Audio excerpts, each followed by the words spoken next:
उम्मीद करती हूँ कि आप सब बहुत अच्छे होंगे। नमस्कार, मैं हूँ डॉक्टर सीमा सिंह। क्या आपको लगता है कि चाइना पीछे हट चुका है? क्या आप ऐसा मानते हैं कि जो वार्ता चल रही है, जो वहाँ पे बातें हो रही हैं, चाइना उसे मान रहा है? चाइना की कथनी और करनी पर अब विश्वास नहीं रहा है। चाइना ऐसा धोखा बहुत बार दे चुका है और अभी भी दे रहा है।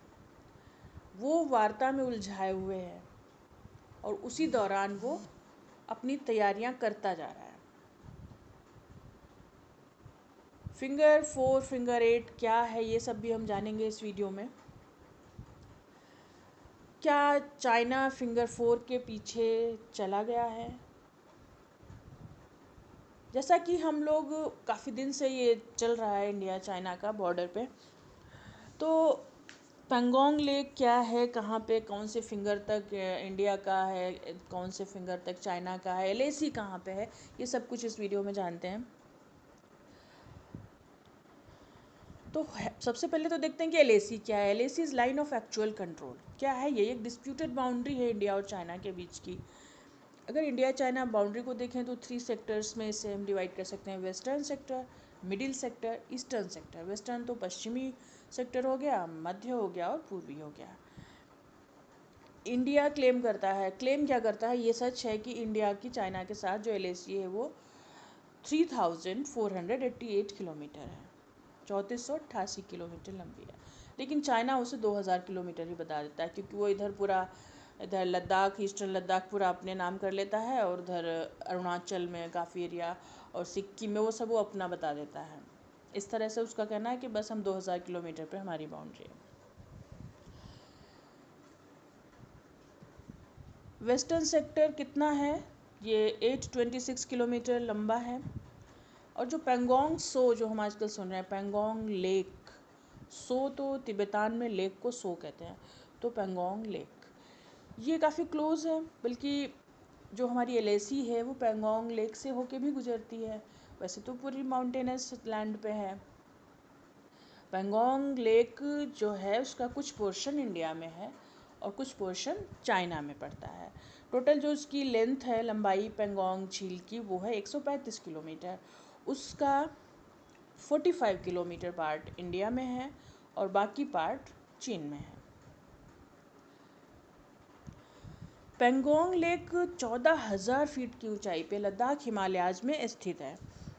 अब वो देखते हैं कि ये एलएसी में फिंगर वाला क्या मामला है। इंडिया क्लेम करता है कि एलएसी फिंगर 8 पे है और वो फिजिकली फिंगर 4 तक है, इसीलिए फिंगर 8 तक वो पेट्रोलिंग भी करता है। लेकिन चाइना क्या कहता है, उनके बॉर्डर पोस्ट फिंगर 8 पे हैं, लेकिन वो कहता है कि फिंगर 2 तक एलएसी है, वो फिंगर 2 पे एलएसी को मानता है। अब इन्हें फिंगर्स क्यों कहते हैं? ये माउंटेन स्पर्स हैं। आप कह सकते हैं कि जो माउंटेन है पेंगोंग लेक के नॉर्थ में, माउंटेन के एक नुकीले से पार्ट्स आगे को जो निकले हुए हैं स्पर्स के नुमा, उन्हीं को आर्मी फिंगर्स बोलती है। 6 साल पहले क्या हुआ था कि चाइना ने फिंगर 4 पर परमानेंट कंस्ट्रक्शन करने की कोशिश की थी, लेकिन जब इंडिया की तरफ से स्ट्रॉन्ग ऑब्जेक्शन किया गया तो फिर बाद में उसने डिमोलिश कर दिया, उसे गिरा दिया, जो भी उसने बनाया था वहाँ पे स्ट्रक्चर्स। चाइना ने फिंगर 4 पे अपने वहाँ पे कैंप्स बना लिए थे, बंकर्स बना लिए थे। लेकिन जब दोनों देशों के बीच, आर्मी के बीच जो वार्ताएं चल रही हैं, तो वो कह रहा है कि ठीक है हम पीछे हट रहे हैं, क्योंकि इंडिया का अपना एक स्टैंड है कि फिंगर 8 ही एलएसी है, तो फिंगर 8 के उस पार रहना है चाइना को। फिंगर 4 तक हम रहेंगे, 4 से 8 में हम पेट्रोलिंग करेंगे, फिजिकली हम वहाँ पे प्रेजेंट नहीं रहेंगे। लेकिन चाइना वार्ताओं की टेबल पे तो मान भी जाता है कि हम पीछे हट जाएंगे, लेकिन एक्चुअल में वो हट नहीं रहा है।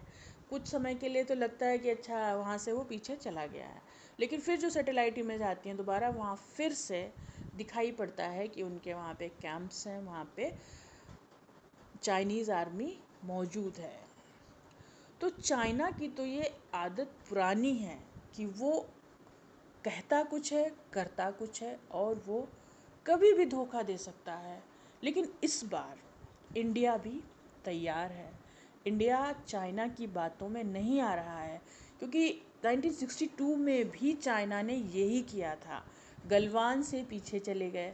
अभी भी हुआ था जुलाई में, जब गलवान से लोग पीछे चले गए तो ये बात आई फिर से कि 1962 में जो वार हुआ था इंडिया चाइना का, तो ये गलवान से पीछे चले गए। लेकिन फिर कुछ समय बाद इन्होंने जब देखा कि इंडिया की तरफ सब, क्योंकि इंडिया विश्वास करता है लोगों पे, उसे नहीं पता था कि ये हमारा पड़ोसी देश हमारे साथ इस तरह से विश्वासघात करेगा। हमारे प्रधानमंत्री विजिट भी करके आए, उसके बाद उन्होंने अटैक कर दिया। उस टाइम इंडिया इसके लिए रेडी नहीं था, और क्या हुआ उसका कि उन्होंने हमारा अक्सई चीन पे कब्जा कर लिया, जो कि अभी तक उनके पास में है।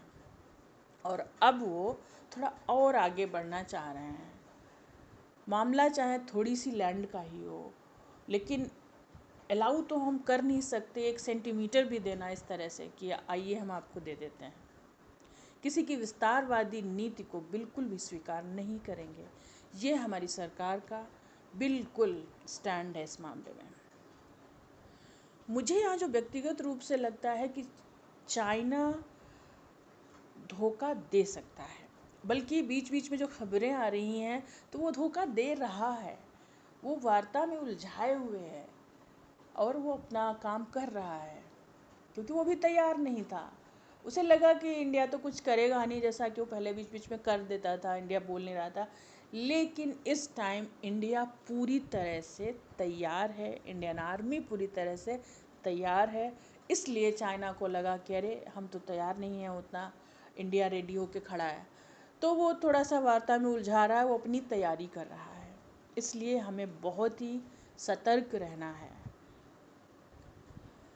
चाइना सिर्फ इस बॉर्डर पर ही नहीं, चाइना अन्य क्षेत्रों में अपने पैर पसारने की कोशिश कर रहा है।